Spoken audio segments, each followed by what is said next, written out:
freedom is never more than one generation away from extinction. We didn't pass it on to our children in the bloodstream.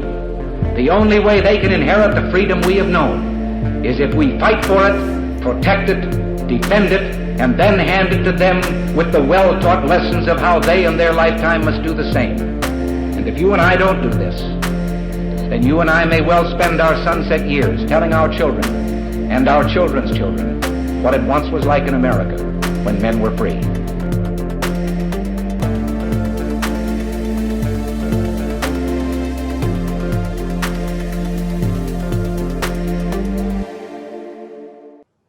Hey everybody, welcome to episode number 328 of Gun Freedom Radio, where we engage, we educate, and we inform. We are brought to you by azfirearmsauctions.com, where you set the price on guns, ammo, and accessories. I am one of your hosts, Cheryl Todd. And I'm the other guy, Dan Todd. Our theme today is educating about the Fed, and our guest is Alan Myers. He is a San Diego CPA and forensic accountant. For 10 years, he has dedicated himself to researching, studying, and analyzing the Federal Reserve System, banking, and other national debt, and the national debt. Alan is a writer, speaker, and radio commentator on those and other related topics. The national monetary system is the most powerful system in our country because everything in our country is connected to it. Unfortunately, says Alan, the system was not designed to work in the best interest of the people of our country, and I agree with you on that. Welcome to the show, Alan. Thank you both. I'm very happy to be here. Thank you for the introduction. If I don't have it, but if you can show the front cover of my pamphlet, it's called Fed Ed. Oh yeah, the cover, the artwork. The one thing, just the overlay, thank you. The overlay on this is that, and on the front cover is a hydra, the mythological creature, multiple heads sitting on multiple necks. And the mythology of the hydra is that if you cut off one head, two will grow back. And to me, this is a great metaphor for today. Every one of those heads on that mythological hydra will take you out. Mm-hmm. They're absolutely dangerous. Mm-hmm. And they protect each other. Mm-hmm. So if you're ever going to take the hydra down, yeah, you got to pay attention to the heads, but you can't take it with the heads. You have to take its sole source of power, what it only has one of, and that's its heart. And to take the hydra's heart is to take its heartbeats. When you understand Fed Ed, when you understand the bookkeeping of banking, you will understand how to take the heartbeats of the hydra, because it is that source of power that fuels all our other problems. Well, and I love everything about this cartoon, including the big government guy who says, "I'm here to help. I'm here to help." Right? The most dangerous, terrifying words ever spoken by government. Thank you, Ronald Reagan. The BOG actually stands for Board of Governors. So that would be the head of the Federal Reserve System. The Fed, to me, Fed being the short nickname given to the Federal Reserve System, the Federal Reserve Banks by somebody long ago, that's the front. That's not where the power is. As we'll get through, eventually we'll get to the power exists in banking. And the Fed is supposed to control banking. And when we get to one of these modules, you'll understand why that doesn't happen. But if you want me to get into, module 1 is, excuse me, the origin and development of money. Should I begin? Well, yeah, and let me just touch on this real quick, because this is an interesting conversation that Dan and I have, just occasionally, that, money. So our businesses are, we have a gun shop that's now a gun auction, and we have an auction house. So especially in the auction world, the idea of the value of something, what is something worth? It's only worth what somebody else would agree that it's worth, right? And so I think that money has a very similar function. These notes that we walk around with, right? We call it paper, but it's more of a cloth-based paper. There's a $1 note and a $100 note. why do we all agree that the one with a couple extra zeros is worth so much more? It's the same material, right? It's different color ink. There's a little bit more ink on it, but we give it so much more value. It's just because we have, as a culture, agreed to something.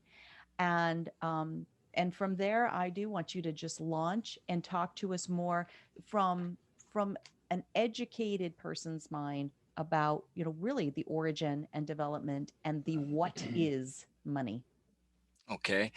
Do you want me to touch on what you just said first? Yes. Sure. Okay. And this is part of the origin and development of money, which is money facilitates, makes happen an indirect transaction. Mm-hmm. If we go way back in the day, it's direct barter. Mm-hmm. And I have a little story about apples and oranges, eggs and tomatoes. Okay. Well, I have apples and you have oranges. Mm-hmm. And I come over, we're all living in the same little area, and I come over and I want to direct barter some of my apples for your oranges. And you say, Alan, I don't want any apples. I want eggs. Okay. So I got to go find the egg lady.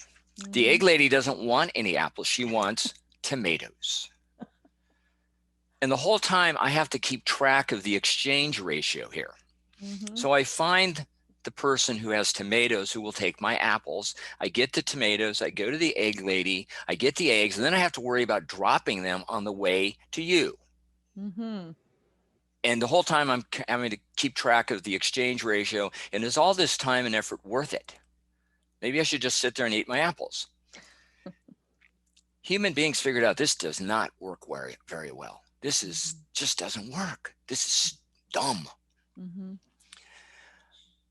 As people started trading over greater and greater areas, they realized that, well, they don't want my apples, Mm-hmm. but they want something else. This is my understanding of how indirect barter began. Mm-hmm. And when you can use an item of barter, medium of exchange, that's what money is called sometimes, you can trade over greater and greater areas for more and more things. Mm-hmm. Which means ultimately you can specialize Mm-hmm. into one or a few things, because you're eventually going to be able to exchange that for money, because you're going to sell it. And that money, and I'm using the term very generally, that money is going to be used by you to go get the things you want. Right. And what about when apples are out of season? Then what do? Right? Now you've got nothing to trade unless you have this other system Well, that you're talking about. hope you got something else going. Yeah. But yes, exactly. So ultimately, money comes down, and the focus today, a lot of times, is on what money is. Mm-hmm. Oh, gold and silver, precious metals. Mm-hmm. And, they've been around forever. Mm-hmm. Okay, they have. I agree with that. But think about how long these two precious metals, gold and silver, were used in some way or form as money. But who ruled the world? Free people? Or Mm-hmm. monarchs, dictators, and tyrants? Mm. This is the money Excellent point. of tyranny. Okay. At least that's its history. Mm-hmm.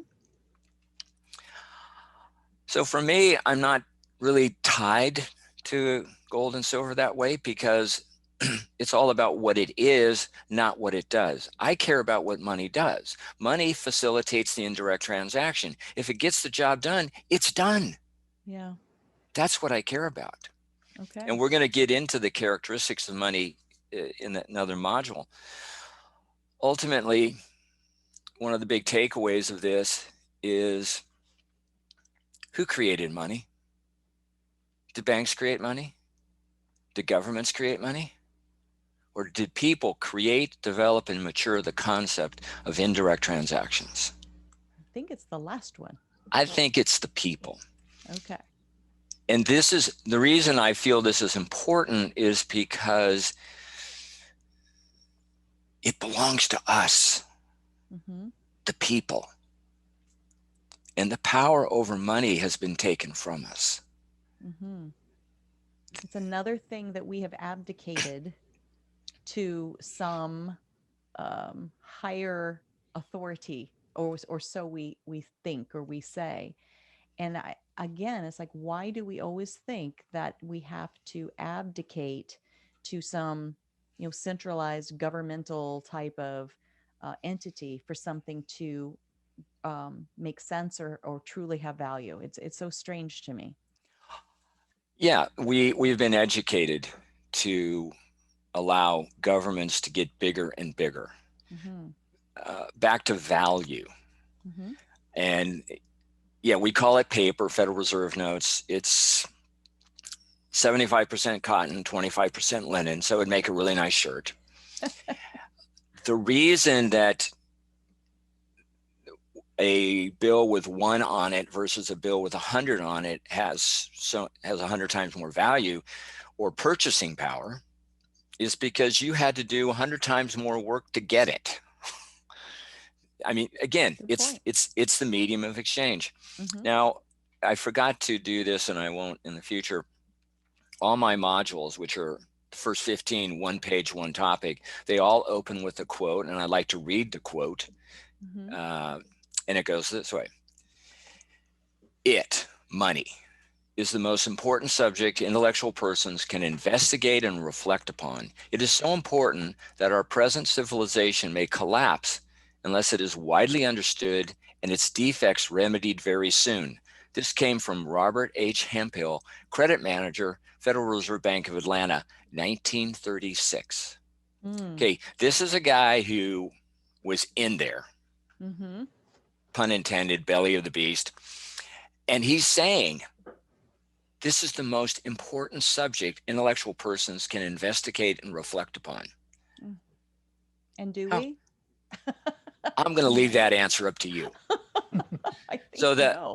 the takeaway, the takeaway on module 1, only people, not banks or governments, created, developed, and matured the idea of turning items of barter into money, and to use that money to peacefully and successfully complete indirect transactions for goods or services. That's what money is. That's what money does. If it gets the job done, it's money. Mm-hmm. Any questions?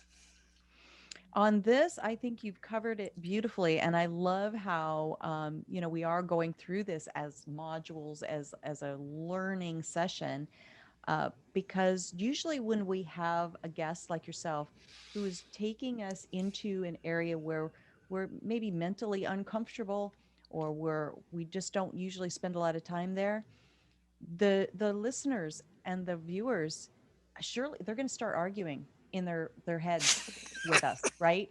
Like, Good. I don't know who this Yahoo is, but I think he's wrong. Good. I love that, because if they're mentally arguing, now you're thinking, and now they're going to go and they're going to investigate this Roger H. Hemphill, and they're going to investigate, well, what is money, what isn't money. And so when you say, is money gold and silver? Now, what are the hot button words? The hot button words is crypto this, crypto that. There's everything from A to Z. They're naming all kinds of crazy things. And I can't, won't even, what's our son-in-law talk about all the time? Something starts with an A. Atherin or something. Oh, shoot, it left me. Anyway, what do you think about that? Is crypto money now? Do you think it will be money? Or is that something we're going to get to as we keep going through? That's a great lead into module 2. So I will address that. Awesome. Module 2 is historical characteristics of money. The quote that I open with is, and this plays off of what I said in module 1. Money is worth what it will help you to produce or buy, and no more. Mm-hmm. Henry Ford from My Life and Work. Now, there's a guy who knew how to make a buck. Yeah. And he's telling you. Yeah. He's telling the reader. The only thing that matters is what you can create or buy with it. Yeah. Well, over time, generally accepted items of barter have certain characteristics And there's a list that was out there. I've added to it. And this is what helped a society in any point in time in the world decide what their money would be, their item of barter. Mm-hmm.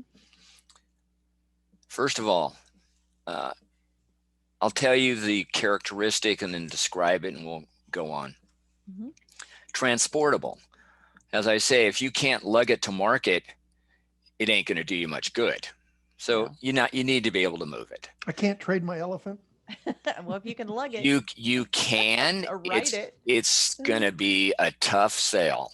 Yeah. Dividable. Mm. Now Elephant's not dividable. not in a kind, caring, loving way. No. I did a speech once on money and I got to dividable. And the idea was I was going to compare an orange and a tomato and an egg. Okay. What is naturally dividable? The orange. Yeah. Easy. Mm-hmm. So the more pieces you have, the easier it is to trade with. Mm-hmm. Non-perishable. Well, if whatever you're using as money goes rotten on the way to the market, Mm-hmm. Ain't going to happen. Those apples we were talking about. Apples are going to do a lot better than tomatoes. That's true. Wanted. If no one wants it, it doesn't matter how much you have. It doesn't matter how wonderful condition it is. It's not going to happen. That's kind of like sand. Mm-hmm. My Sand. Beanie Babies. Your Beanie Babies. Yeah. Breaking the hearts of Beanie Baby collectors out there. Scarce in supply. Mm-hmm. Now, if you have something that is wanted, but there's not a lot of it, Mm-hmm. okay, now you got something good. Mm-hmm. Interchangeable. that's- Say what? Let me just say that that's something like, again, in the collectible world, in the antique world, the auction world, sometimes something is so scarce that people don't even know what it is, why they should want it. So scarce, but yet known, right? So Yes. that's important. So go ahead. Yes. Interchangeable. We have coins, nickels, dimes, pennies, quarters. If somebody owes you a quarter, you don't really care what quarter they give you, just give me one. So that's the interchangeability. That's true. Unit of account. This is where whatever is being sold, good or service, is denominated Mm-hmm. in the unit that you're trying to use. Mm-hmm. Store of value is very important in some ways because and this is what is absolutely under attack in our Mm-hmm. current system. Store of value is another way of saying purchasing power. Mm-hmm. What we typically hear in the media is inflation. Mm-hmm. And inflation is kind of a benign word. It doesn't sound very threatening. Oh, inflation. Oh, the Fed targets 2% inflation. It can't be bad. Right. Well, we inflate our tires because we want them to be safe on the road. So why Right. is inflation Yeah. bad? We inflate our personal stories so we're liked. Okay, that's a completely different thing. But when your monetary unit is being subject to inflation, that is loss of purchasing power. Mm-hmm. It buys less. Mm-hmm. That's not good. So Right. you want a monetary item of barter to hold its store of value, to be valuable. Mm-hmm. Next one, this was me, not consumed.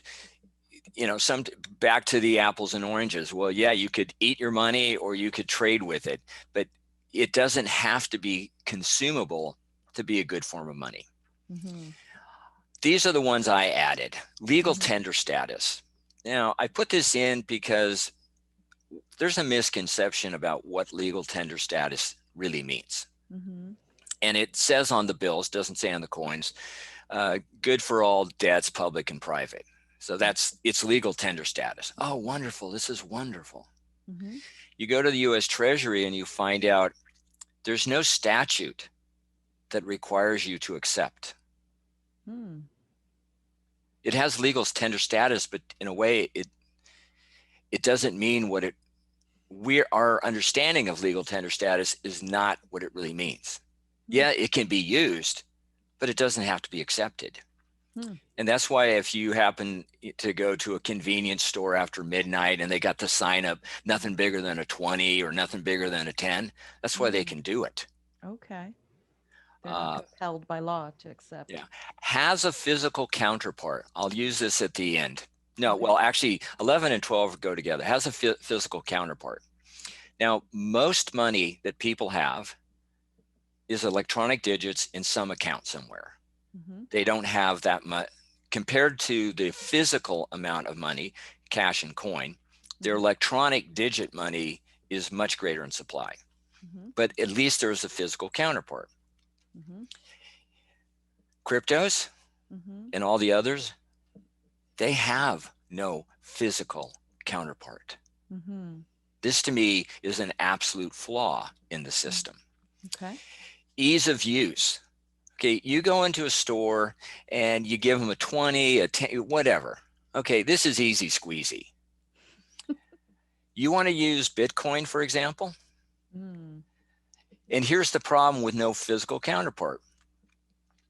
To use cryptos, you have to have a computer access, internet access, and electricity. And whoever you're dealing business with, they got to have the same thing.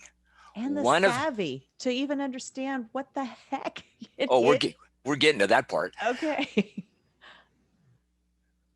Well, if one of those things goes away, you have no ability to transact. Have you ever heard of the Carrington event? It sounds familiar. I probably read Carrington about it in your modules. Carrington event took place in approximately September 1, 1859. Okay. Carrington is a British astronomer. He was checking out the sun. The sun kicked a massive coronal mass ejection. Okay. It's said that this, I'll call it a ball of energy, went from the sun to the earth like 94 million miles in 19 hours. Now that's galactic pedal to the metal. It hit the earth. No sound. And if somebody was getting up really early, they'd think the sun was rising. The aurora borealis was seen down, usually normally seen way up in the northern latitudes. It was seen down in the tropics. Oh, wow. But the kicker was most or all the telegraph equipment and wires burned. Oh, wow. This was 1859. 59. So if that was nowadays, what would that do to all of our electronics? It would be, almost like an EMP, right? It's massive. It would be, you just imagine you're back in the 1850s, but you don't have a horse, you don't have a wagon, and you probably don't have a farm. And your refrigerator isn't working anymore. Right. And there's no way to communicate with anybody because it's fried. And every dollar and cent you had in a banking computer as an electronic digit, it's gone. Other than that, no problem. Yeah. And no problem. So the last one on characteristics of money is ease of use. To use Bitcoin, you need an 60 alphanumeric character long private code, private key. 60 alphanumeric characters. I can't remember 4. That's why you have your address in your wallet. Got it. The thing is that if one of those, if you don't have it, you're gone. Now, in I think it was December 2018, there was have you ever heard of the Soho Forum? So what is it? Soho Forum. It's like a debate society out of New York. Okay. And they had Peter Schiff debating, I think his name's Eric Voorhees. Eric is big time Bitcoin. Peter Schiff, big time Wall Street. Okay. And they were debating cryptos, Bitcoin specifically. Eric went first, and he opens early on in his presentation that cryptos have all the attributes of good money, supremely good money. That's what, okay, I just gave you a list of 12.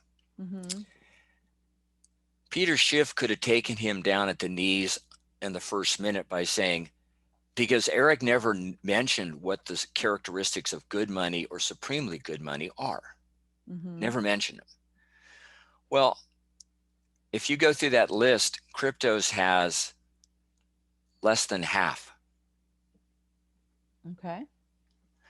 So to take the position that cryptos or Bitcoin is supremely good money, given that it doesn't even have half the characteristics of regular money, Mm-hmm. is a huge exaggeration. To me, the biggest problem are no physical counterpart, Mm-hmm.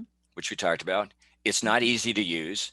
Mm-hmm. A couple of years ago, a guy running the an exchange in Canada, you know the old saying, you can't take it with you? Yeah. He proved that wrong. He died, God rest his soul. He died and took the private key with him. No one could get into the exchange. No one could get their stuff. Oh my gosh. Doesn't cash and coin look a lot better right now? Well, it does, and especially when it feels like there is this heavy push to go to a cashless society. So everything does have to go through some digital regulated governmental form or format. uh, I think crypto is almost like, hey, you're a rebel if you've got crypto, but it's buying right into the whole cashless society thing, where if there is, an EMP, electric magnetic pulse, or there is this, thing that the sun, you said it was like this huge, Coronal mass ejection. that, uh, that it could be hugely disruptive the globe over, the world over. So I would rather have, the things that I can hold in my hand. But I'm of a certain generation, and Dan Well, is as well. anybody that's 60 years or older is going to tell you they'd rather have the cash in their hand. But I mean, even now they say that crypto stuff can't be hacked, but that's today. It can't be hacked. What about tomorrow? And if it gets hacked, it's over. I would rather just have my money in the safe, but I'm worried about that too, because how many governments have changed their monies to where now your money's no good? The United States is probably one of the only countries that I know of that no matter how old their note is, it still can be traded. Yes, I agree. To me, a cashless society is just, you're just waiting to walk off a cliff. Yeah. It's not an if, it's a when. It also means that you are totally dependent on a system that you don't own, you don't control, you don't know where the computers are. And oh, by the way, the guy at the bank doesn't like me anymore. Yeah. I just got canceled. Yeah. And I can't get my money. It's and being able to be tracked by every purchase. No. In the cashless. Now in the crypto, they're trying to say that's one of the, the pluses is that it's somehow traceable and untrackable. And I'm like, anything that is electronic and digital based, it leaves a trail no matter what is.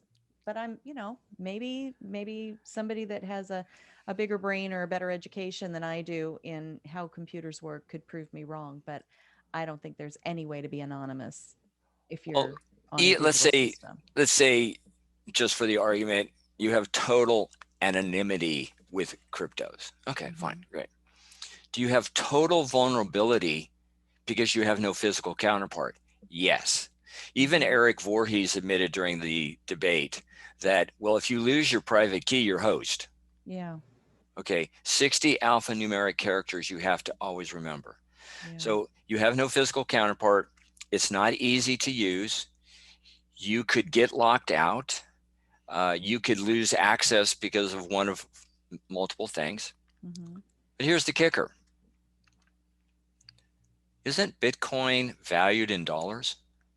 That's the thing. Okay, It all comes back to that's one. dollars, which all comes back to the Fed. So it's a head scratcher for me, but I'm trying to open my mind to it because our son-in-law is, learning about it and dabbling. And so, I'm trying to absorb his enthusiasm for it at least a little bit. but the train just keeps running off the track for me. But let's move back to well, last thing about cryptos is that, because you mentioned it, is that, okay, one day it's worth, and I'm just using round numbers for the conversation, one day it's valued at $100 a Bitcoin, then it's 30,000 and this and that. Okay, we talked about inflation. Okay, you're in retail, correct? Okay, let's say you decide, you listen to the son-in-law and you decide, okay, we're going all Bitcoin. Yeah. Everything's going Bitcoin. Yeah. And you sell a gun. But you didn't check the spot price. And you didn't notice that the change in the value of Bitcoin. So you just sold something for a gross amount. Again, gross is higher than your cost. Then you can use to go buy its replacement, because the change in value of Bitcoin is so rapid and so great. Okay, that's not a form of money. Yeah, these are speculative. These are speculative investments. Right. Sure. Absolutely. That's crazy. All right. Did you want to say what your module tool takeaway was? The takeaway is, the more of the above listed characteristics an item possesses, the more likely that it will last as a successful form of money. A successful form of money is in part defined by the characteristics or what its perceived value is. What matters most is that money, this item of barter, medium of exchange, is accepted in indirect transactions, in peaceful, successful transactions, and not by what it actually is. Which takes us to module 3, which are examples of money from our past. And someday crypto is going to be on here, I think. I don't think it will be. I don't think money is not money. I agree. But if everybody agrees, that's but they don't, taking us back to they that don't. first thing where, it's this piece of linen, right? And somebody wrote a 1 and 2 zeros. And then here's this other piece of linen. They look exactly the same. They feel the same to a blind person, right? But it's a 1, 0, 0, and 2 more zeros. Okay. And we just agree out in the wild what those represent. I feel like maybe at some point crypto could act in that way. Okay. And so anyway, you go If on, I have Alan. my You know way, more that about will this not. than I do. If I have my way, that will not happen, because it's, again, it's fully electronic. It has no physical counterpart. It's completely dependent on at least 4 things on each side of the transaction. It wildly swings in value. Yeah. It would have to stabilize before it could really be but functional. if you don't have physical characteristics, I mean, if you don't have a physical counterpart, then you're completely dependent on a system that you don't own control, but will own and control you. Other than that, it's a great thing. It's great.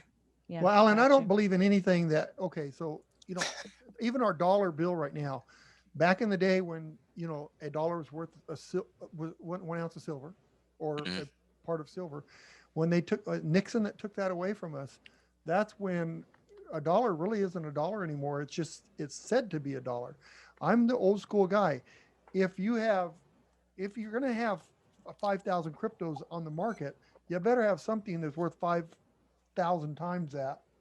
And we're back in the to bank. money again. In the bank. I mean, or silver. But even money there not. was a time, and I think it might have been during the time you're talking about, that as a citizen, it was illegal to own precious metals. So if the government can do that to us, like what hope do we have? We have to make up something that we makes might be sense. jumping way ahead of the game. Maybe. Well, you're talking about FDR. Yeah. Oh, he's the one that made it illegal. And that was an executive order right after he took office. And you had approximately a month to comply. Right. There were a few exceptions, but basically you got to turn it all in, right? I don't have the exact dollar amounts, but imagine this. When you turned in your gold, again, round numbers for the conversation, you got $25 per ounce. Okay. Once it all got collected in, the price per gold went over $30 an ounce. Your money That's just cute. devalued. Right. That's cute. That's the government that cares about you. Yes, exactly. Right. All And right. other countries did that too. England did that during the war. Oh yeah. That Yeah. you had to Turn turn in in your gold. Mhm. So That's true. So, all right, we are so close to running out of time. We're on module 3 of how many modules do you have? Well, the big one is 16, but I can do this one pretty quick if you'd like. Yes, please. And Okay. that encourages everybody To that come is on back. arguing with us, yes, to come back. We'll have you back on again, and also to get their own copy of Fed Ed, and we'll tell them how to do that. Definitely at the end of this conversation. Okay. all right. Module 3 is examples of money from our past. Now, the quote's not necessarily spot on, but I like it. It is incumbent on every generation to pay its own debts as it goes. Could you imagine? Wouldn't that Yeah. be special? A, Right? a principle which, if acted on, would save 1/2 the wars of the world. Thomas Jefferson. And isn't that interesting? Why would paying our debts impact how many wars there are? If you Let's if you see. couldn't borrow, you couldn't wage war. Yeah. Just saying. Now, there's all kinds of categories of ordinary money that's been in the past. Animals, their pelts, their furs, their bodies. What I call consumables. Corn, spices, tobacco, whiskey, couture, beads, blankets, clamshells, gemstones, silk. Metals, of course, bronze, copper, iron, gold, and silver. And back in the day, those metals like bronze, copper, and iron, they were just hunks of metal. Yeah. They had, and if you look at module 3, there's 10 different ones that are just crazy.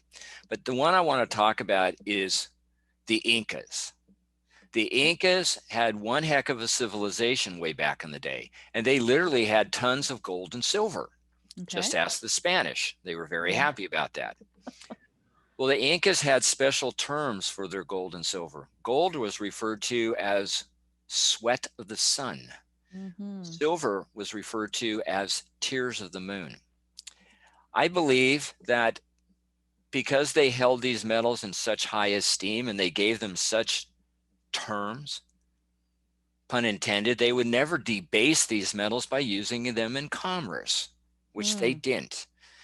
Now, they had one heck of a civilization over a huge area. What did they use for money? Cacao beans. Yeah. For the Incas and possibly the Mayans, their money literally did grow on trees. I like it. So the takeaway is people have used a great amount of creativity in turning everyday items into items of barter or indirect transaction facilitators, essentially into money. And if it can peacefully help facilitate a transfer of ownership of a good, the benefit of a service from one person to another, it's money. It gets the job done. That's true. That's true. I mean, where was it during Hurricane Katrina? I think it was that, a bottle of water became the thing, right? Because, I mean, now that was a consumable, but it was so important to survival that a person would rather have that than your linen cotton piece of paper with ones and zeros on it, right? Well, if you look at the characteristics of money, you'll see how many the bottle of water hits. And of course, there's the other one. Oh, you need it to stay alive. Yeah. So it's there. All right. Module 4. So do we have time to go on? Well, let me see.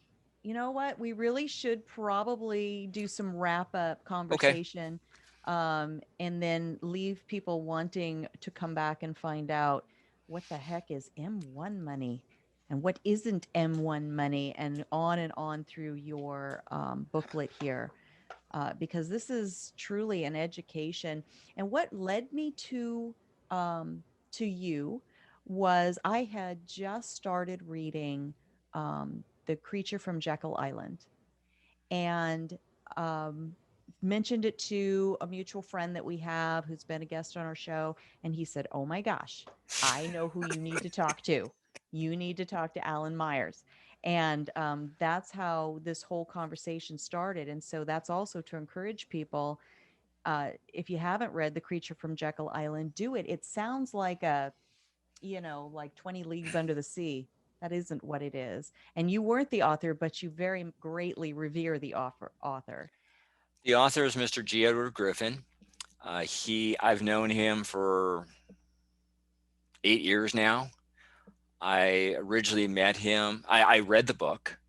One day I got an email that Freedom Force International, his original group, was having a meeting, and I'm thinking, how did I get the email? I went. I was invited to be on the Leadership Council. I've been in contact and involved. Now there's the Red Pill Expos. I've been a speaker at 3 of those. The last one was in Rapid City, South Dakota, where I spoke about something unusual for me. I spoke about women of the American Revolution. I talked about five of the women. I want to have you back on to talk about as well. Okay, that'd be wonderful. Anyway, I've been in touch with these people, and I say it this way. As I sat there for the first moment holding The Creature of Jekyll Island, and even Mr. Griffin has described this as a great doorstop. It's 600 pages. As I'm sitting there, I do not know that I'm asleep. I don't know. I start reading, and somewhere in the pages, I become awake. Yeah.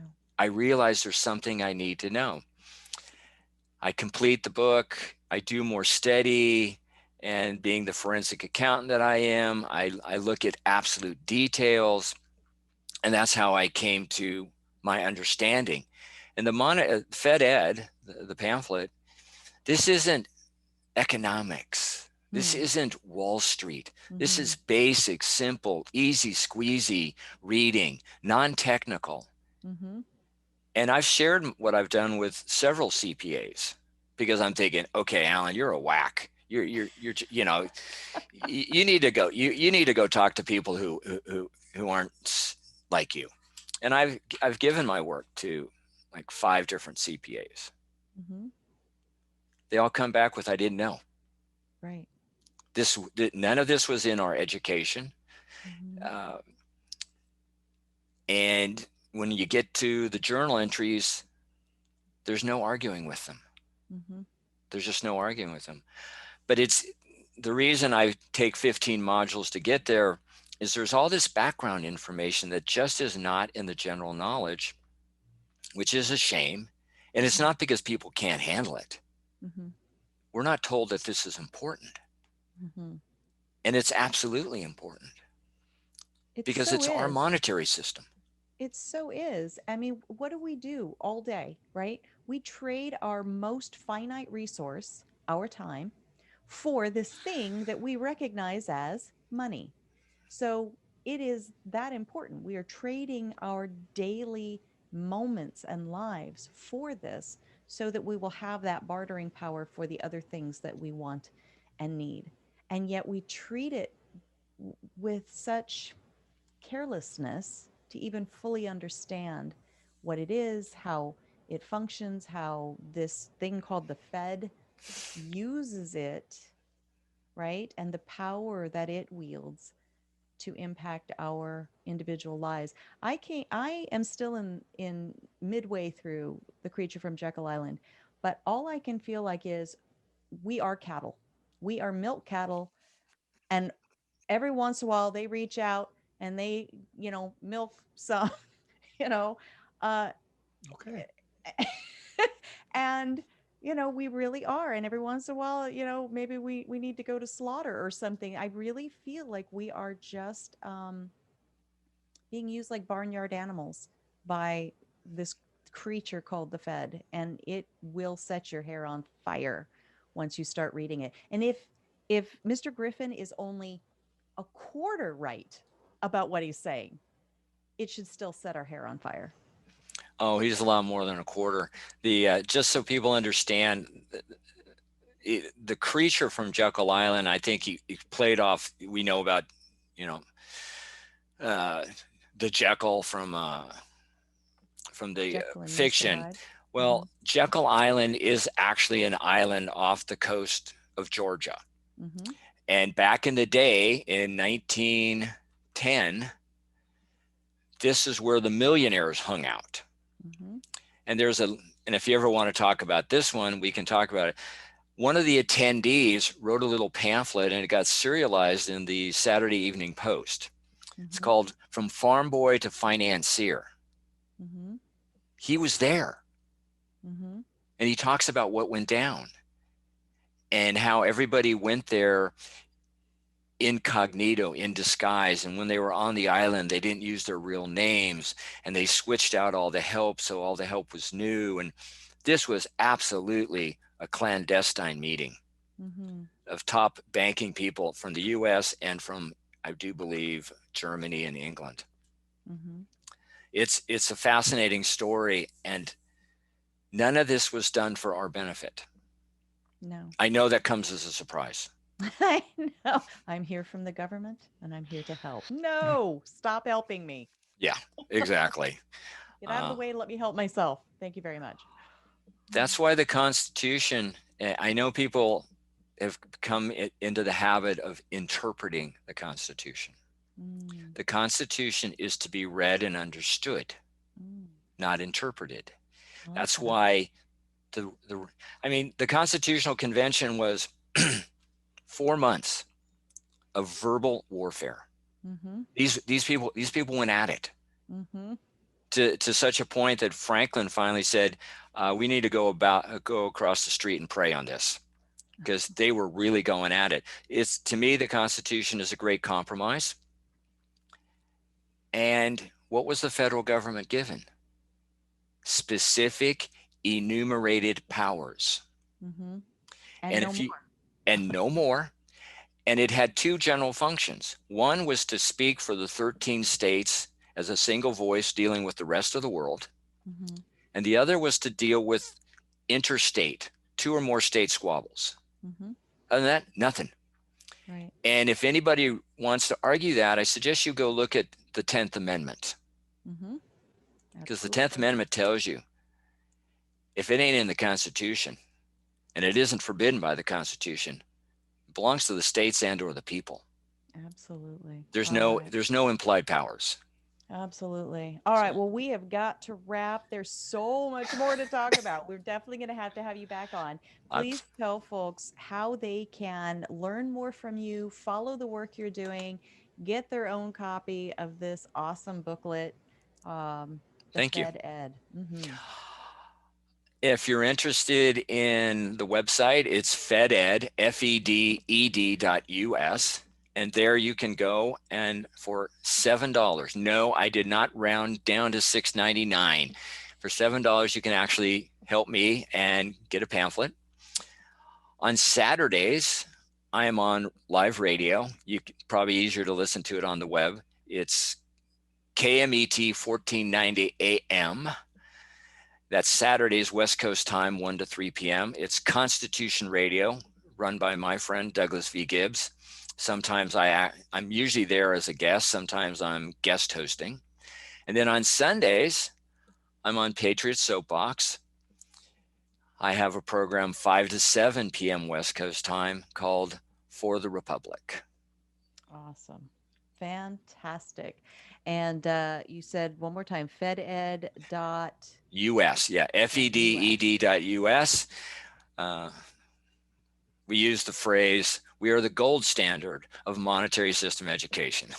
I love it. All right. Thank you so much, Alan. Thanks, we are Alan. definitely going to have you back on as soon as we can. Look forward to it. Thank you very much. Bye-bye. Thank you. Bye. Alan Myers. Man. I couldn't ask any questions because I just wanted to hear what he had to say. I know. And there's so much. And probably at the end of all this, Mm-hmm. I'll probably do a whole segment on me asking questions. I love it. Because it's very interesting. And, we should all be concerned about what our money really is. It is. And we were listening to, you enjoy, I think it's something on Sirius XM or something. And they always give you some history about the song or the person that's Right. the artist that's going to be on. And so yesterday we were driving and listening to it, and they said gosh, it wasn't even that long ago. I think it was in the 70s, because they were talking about the gas prices, Mhm. and that, inflation has gone out of control. And it was like a house was like $30,000, yeah, $35,000 for an entire in house. 1970. Yeah. We think about that now. And that, just within my younger siblings' lifetime, I'm a little bit older than that. I was born in 66, but I have younger siblings. Within their lifetime, now the average home is like what, $125,000? Yeah. My mom and dad, Average. in Average home. 1956, my mom and dad bought their house for under $9,000. Crazy. Under $9,000. And And that, and a car, when a car hit $5,000, Oh, people man. freaked out, said they'll never sell. yeah. And now I look, the new Cadillac SUV Cadillac is $100,000 for a standard Well, car. it's 30, 40, 50,000 just for anything Right. anymore. And you think about that. And so, And that you know, inflation, that is inflation. so if and your it makes dad your would've- dollar worth less. It takes Yeah. more dollars to buy the same thing. yeah. So this, you could think have about bought it. 10 If years ago. your parents back in the 1970s put $100,000 in a box and said, when we pass away, you get this $100,000, Mm, and what you could buy with it then and what you Mm. could buy with it now, boy, that's so it sad. doesn't even pay a third of the house So sad. All that right. they could have bought Yeah, 3 of them exactly. in 1970. 3 houses. So I failed Not that to my mom ask. and dad left me any money. No. You know, No, they didn't. me neither. God love them. A lot of wisdom. Yep. A lot of great experiences. No money. But I failed to ask Alan. What we'll definitely ask him next time is, so what do we do about it? Right. So what do we do about it? Well, I want to know what's the So- end goal. What is he telling us? What is this?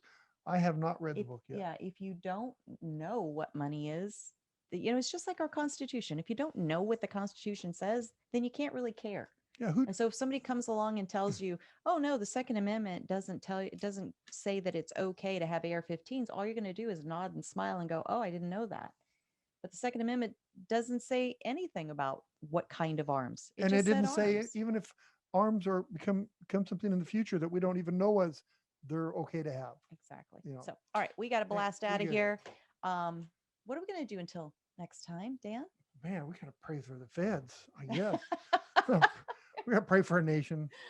Pray for our leaders, our elected officials, and even the ones we don't particularly like. The more I read about the Constitution, the more I learn these stories, the more I understand that we should not have leaders, What should we have? representatives. Absolutely. And so what about the representatives that we don't particularly care for? Do we pray for them too? No, I like every representative that represents us. I Okay. will pray for all of those, but I will also pray for the representatives that are really just leaders trying to control us. I will pray for them as well with equal time. Beautifully done. Okay? Sounds good. And when you say leaders, you mean like the people that think they're rulers, right? Right. Remember, Leadership, we vote leaders for these generally has a people. positive. We vote for people to tell us what to connotation. do, and we shouldn't be doing that. We should be voting for people to tell us that will tell us they'll lead, they will represent us Exactly. and what we accurately. need, what we not, what don't tell us what we need. All right.